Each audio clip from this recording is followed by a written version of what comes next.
Hello హోమీస్, ఇవాళటి video వచ్చేసి హర్తాళిక్ వ్రత కథ అనేది ఎలా చేయాలి ఏంటి అనేది నేను ఫుల్ వీడియో అయితే అప్లోడ్ చేస్తున్నాను.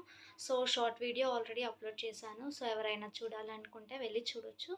ఎవరైతే ఇప్పటి వరకు నా ఛానల్ని లైక్, షేర్ అండ్ సబ్స్క్రైబ్ చేయలేదు చేసుకోండి. ఈ హర్తాళిక్ కథ పూజకి మనకి 16 రకాల ఆకులు కావాలి.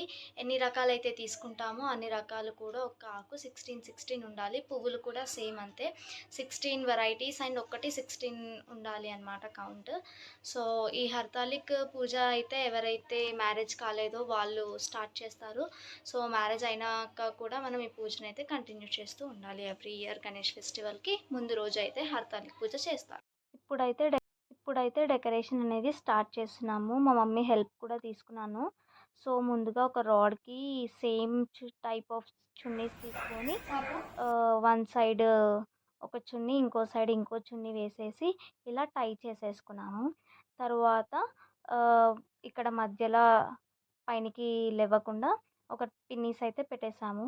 మా దగ్గర ఇలా పూలదండలు ఉండే, సో పూలదండలతోని డెకరేషన్ అయితే చేసాము. ఒక సైడ్ ఒకటి, ఇంకో సైడ్ ఇంకోటి వేసేసి మిడిల్లో ఒకటి పెట్టేసి దాని మధ్యలో నుంచి ఒక పూలదండనైతే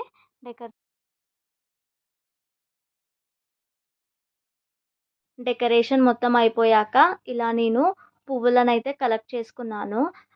16 రకాల ఆకులు, 16 రకాల పువ్వులు, 5 రకాల పండ్లు, వాటర్, అక్కడ మీకు కళ్ళు, పుస్తే, కాలుంగరాలు కూడా కనిపించాయి కదా!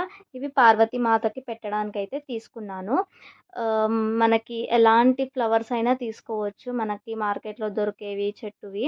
ఇవి వచ్చేసి తుమ్మికూర పువ్వులనమాట. ఇవి శివుడికి ఆ రోజు ప్రత్యేకంగా ఎక్కుతాయి అని చెప్తే అవి కూడా తీసి పెట్టుకున్నాను. తర్వాత ఇలా ఒక ఫోటో తీసుకొని తుడిచేసి మంచిగా శివుడు, పార్వతికి బొట్లు అవన్నీ పెట్టేసుకోవాలి.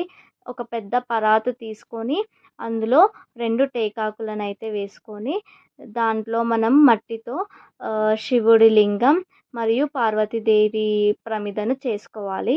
తర్వాత సైడ్స్కి గంగామాతను కూడా చేయాలి. నేను చేసే ప్రాసెస్ మొత్తం మీకు మళ్ళీ చూపిస్తాను. వస్త్రంని కూడా తీసుకున్నాను. ఇక్కడ ఉసికెలో కొద్దిగా నెయ్యి వేసి కలుపుకుంటూ ప్రమిదనైతే చేస్తాను. ఇది రామేశ్వరం నుంచి తెచ్చిన ఉసుక అనమాట. సో అది కూడా కలిపి పూజనైతే స్టార్ట్ చేస్తున్నాము. శివుడు, పార్వతి ఫోటోకి కూడా వస్త్రం, పువ్వులు అన్నీ పెట్టేసి తర్వాత ఇప్పుడు నేను ఆ ఉసికతో పార్వతీ మాతనైతే రెడీ చేస్తున్నాను. సో ఈ రెడీ చేసే ప్రాసెస్లో మనం కొద్దిగా వాటర్ యాడ్ చేసుకుంటూ, ఎందుకంటే ఉసుక గట్టిగా నిలబడాలి కాబట్టి కొద్దిగా వాటర్ యాడ్ చేస్తూ నేను పార్వతీ మాతనైతే రెడీ చేసేసాను. సో ఇలా రెడీ చేశాక వాటిని డెకరేషన్ కూడా చేసామన్నమాట. సో ఇప్పుడు ఈ లింగానికి కూడా రెడీ చేయాలి. ఇందులో కొద్దిగా వాటర్ యాడ్ చేసుకుంటూ లింగం కూడా రెడీ చేసేసుకోవాలి. సో లింగం ఎలా అయితే ఉంటుందో అలా ఇలా కట్టలు కట్టేసి అలా అయితే రెడీ చేశాను. తరువాత సైడ్ నుంచి కొద్దిగా ఉసికని అయితే వేసేసి గంగామాత కూడా మనం వాటర్ ఫ్లో అయ్యేలాగా అయితే రెడీ చేసి పెట్టుకోవాలి.